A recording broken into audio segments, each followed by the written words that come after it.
Hello, welcome back. We are going to probably finish up this series on Dungeon Crusade, take you through the celebration day. Our heroes have completed level 1 of the dungeon, so have been teleported. They are now on the village board, ready to carouse.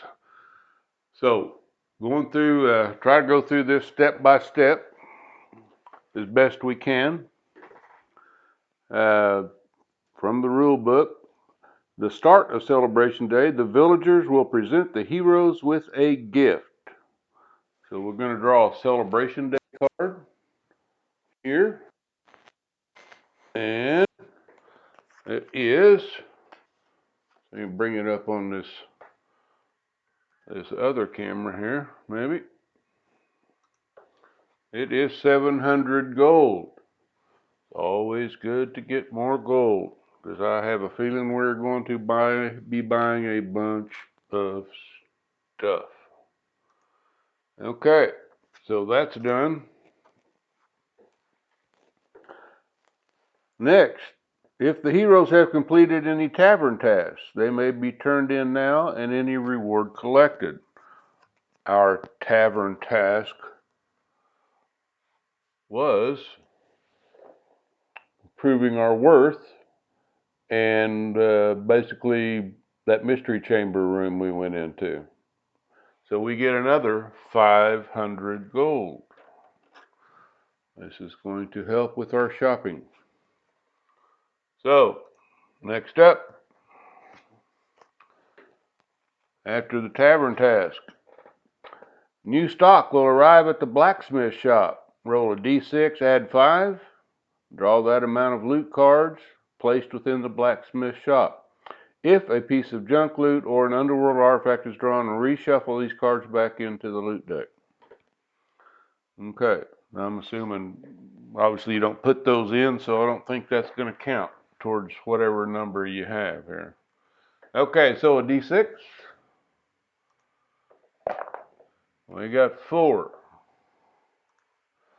So that means we are going to, let's say d6 plus 5. So we're going to draw out 9 cards from the loot deck. And that is way over here. So I'm just going to draw them out and we'll see what we get. First up is the battle axe of the harvester. That's 1. What do we have? 9. The cloak of midnight.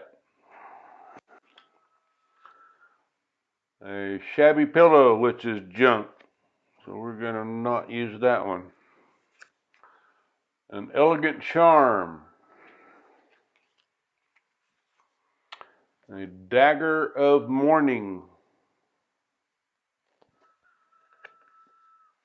That is 4.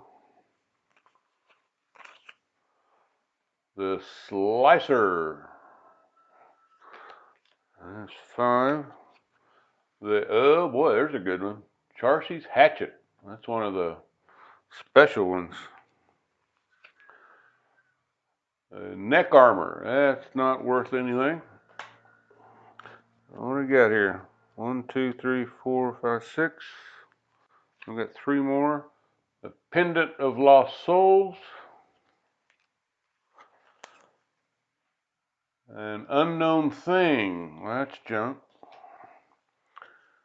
4, 6, 7.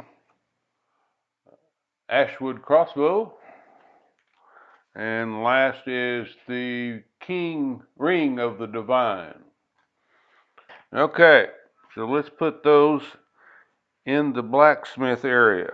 Let's see where they all go. Okay, most of those were uncommon and rare, so we've put those in those stacks. So that's the blacksmith part. If the heroes have not turned in a main quest or a side quest, it can be done at this time. Okay, we have our main quest with the Baron's Wine that we completed, and we didn't have Albus do any of that, so we get 400 gold and 8 life force. Next we have our side quest, Chambers of the Corrupt. We completed, clearing out the St. Viticus North and South Chambers. So that's 300 gold and 7 life force. Okay, then lastly, we had that environment card of slaying minions. So we get 700 more gold for that one. Okay, next, if there are any potion or torch tokens by the side of the village board that have been used, place them back into the bazaar. So the bazaar is refurbished. We're still carrying quite a few of these, so those go back. We didn't use any torches. So the bazaar is refueled. And one thing I forgot to add was the 6 life force from that tavern task. So we got that added now. Now the heroes are free to roam about the village. And the first thing we want to do is to level up. So we have 32 life force. It's going to take 4 each times 6. So that's 24 we're going to use up in leveling everybody to, all of our heroes to level 2. So after that, we have 8 left.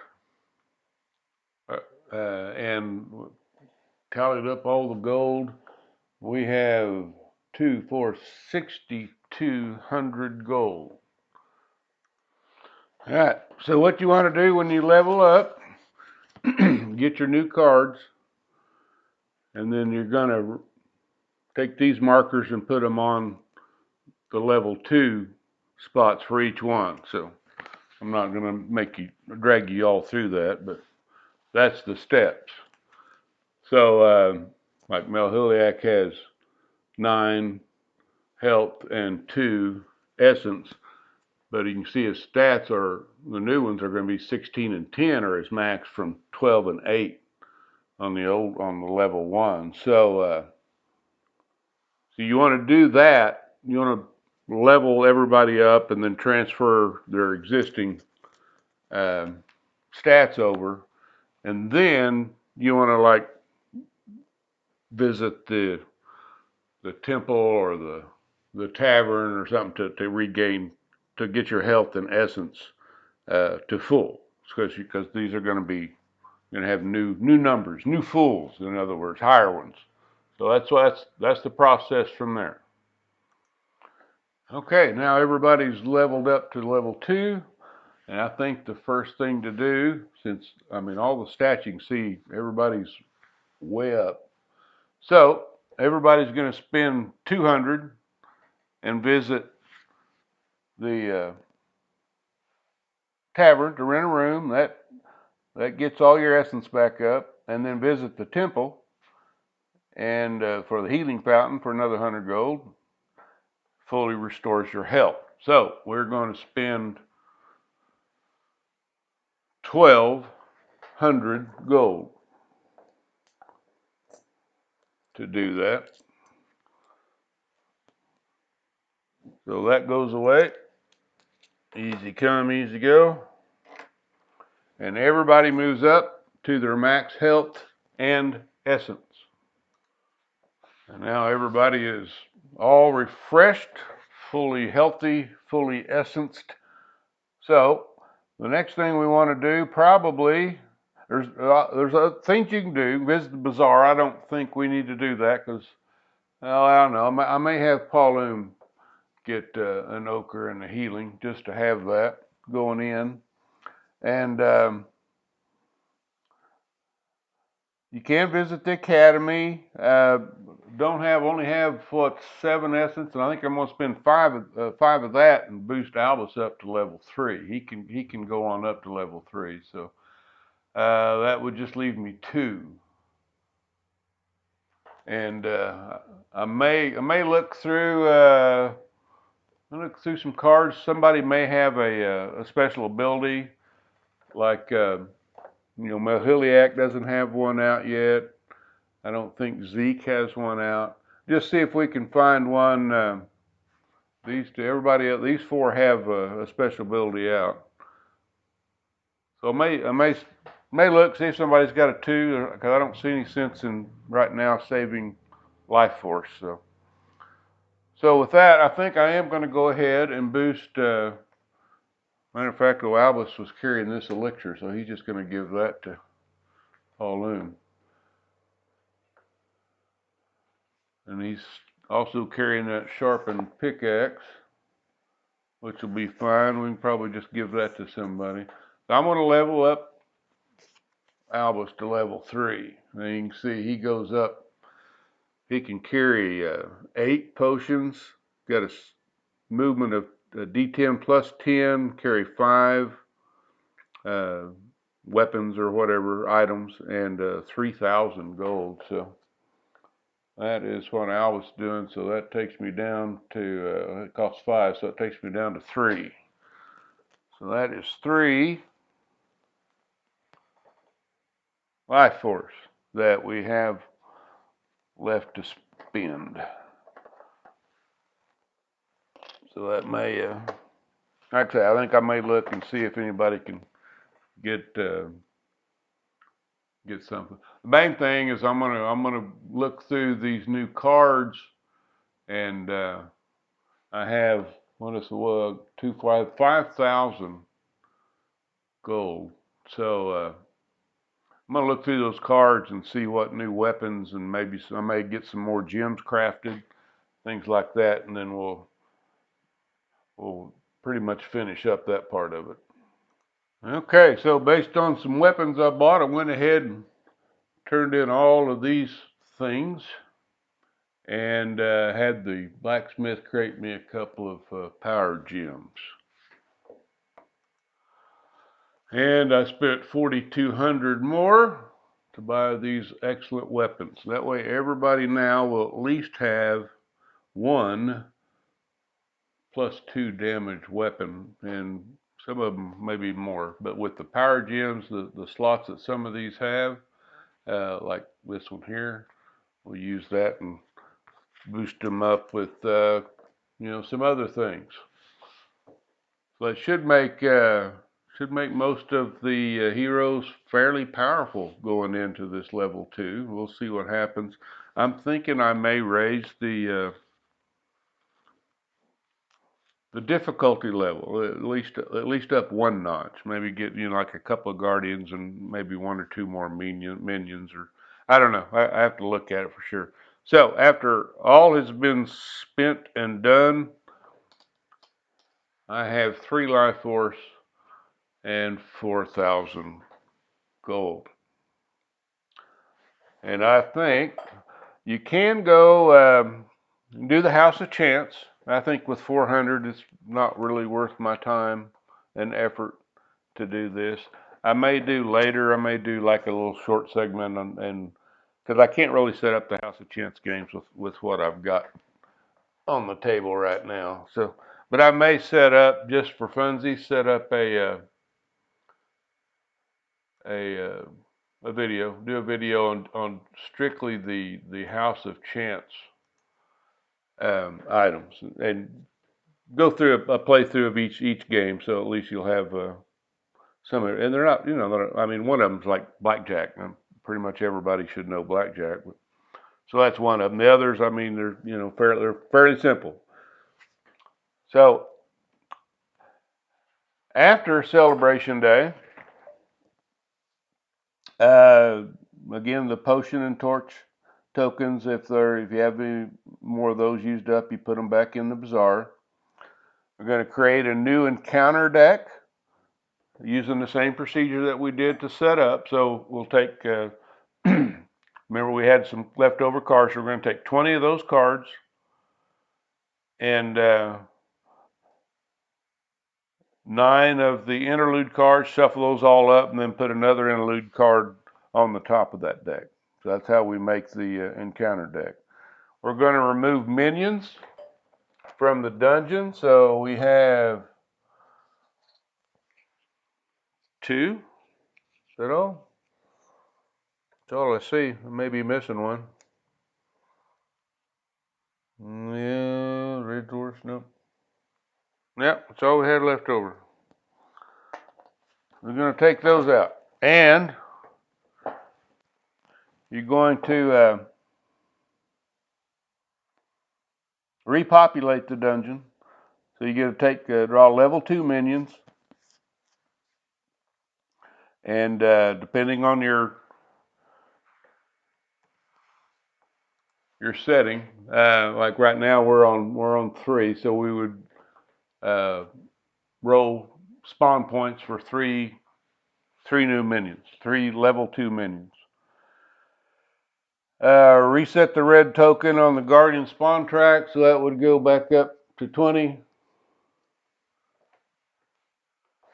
These would come off. We don't have any incantations or teleport things going on. Let's see, the 4 mining decks. We're going to take off that mining exhausted card, so that means they're renewed until you hit the next one. There are 2 of these cards in each deck. So we've found one, so there's another one in there somewhere. Let's see. If you're using the trap system, you'd want to go back and reset your traps, shuffle all your trap cards, and then come back and put a trap down on every space that you have the trap indicator. So we didn't use that. I may just do that for the next level. Because really, novice, and that's fine. I mean, when you're learning, I think that's the way to go. But novice is fairly simple, not difficult. I mean, the game itself, is not overly complicated. Now, once you get through the rule book, it's a lot of words in the rule book. Once you get through that, and I've typed up a couple of little things just to help me through each step. And nothing I think I'd want to publish because it's just, just kind of scribble. Well, I did type them up, but I mean, it's just real shorthand kind of notes just to remind me of things to do. But like I say, once you get the basics down, it's not a difficult game. There are a lot, a lot of little things going on that you do need to keep track of, and but overall the mechanics, are not that complicated. I think novice is, like I say, is fine. Just that first little romp through the dungeon, just to learn it, so you, in case you mess up, you don't, hopefully lose all of your heroes. Although you can get them back with the resurrection. We didn't have that happen, but I think I don't know what level would be the most balanced say to play. I think novice is obviously balanced much towards the player, and obviously master is going to be balanced much towards the game. So maybe somewhere in the middle, easy, normal, something like that. Let's say if we went to normal, the raid difficulty is 10, so that number goes from 20 to 10 over here on the this thing. So instead of rolling a d20 and needing a 20, you roll a d10 and get a 10. So you have a basically 100% chance an increase. The Guardian spawn track, you can change that at the starting level. You can change the guardians per quest table. You can, have as much as 6 if you want. I think that would be overkill, but like I say, normal, you would have in normal mode, you'd have the guardian spawn track at 18, and then you would have guardians per quest would be 3, and the minion population would be 5, and the raid difficulty would be 10. So that I think would be the village terror level would be start at 4 up there instead of 1. So um, that would be a challenging game, I think, to have up to 3 guardians. I mean, you could actually end up with 3 guardians on the board at one time, plus 5 minions. So I think that would be a very challenging game. So I think that really concludes. I'm going to, like I said, the last one, I'm going to move this and try not to tear it up, so to speak, but nimbly move everything to the other table, have a lot more room on it. I'm fortunate that I have 2 fairly good sized tables I can play on, and then that'll I think this one will be kind of set up like permanently, and I'll come in here and record a new video for some other game and then go back in there and maybe play a few turns on this one. So, because I think it's going to stay on the table for a while.